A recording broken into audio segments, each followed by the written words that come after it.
Hello everyone, welcome back to the channel. In today's video, I'm going to show you how to set up Zelle in Navy Federal Credit Union so that you can send and receive money directly from your account.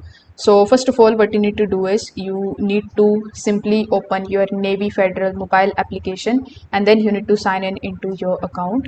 So when you sign in into your account, you just have to simply look for the option of move money, and when you are inside the move money section you will automatically find the option of Zelle, and you just have to simply select the option of send money, and after you accept the terms and conditions simply enter your email address and your US mobile number in order to receive a one-time verification code. Afterwards, you need to enter the code in the appropriate box on the enrollment screen, and then you are all set. So on the next page, you just have to simply add the information about your recipient. So you can either provide their email address or their US mobile number.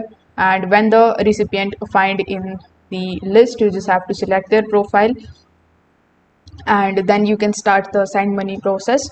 Now, if the recipient hasn't enrolled in Zelle, they will receive an email and text letting them know that how to enroll in order to basically access the money that you are going to send them. So that's how you can do it. If this video helped you out, make sure that you like this video and subscribe to the channel. Thanks for watching.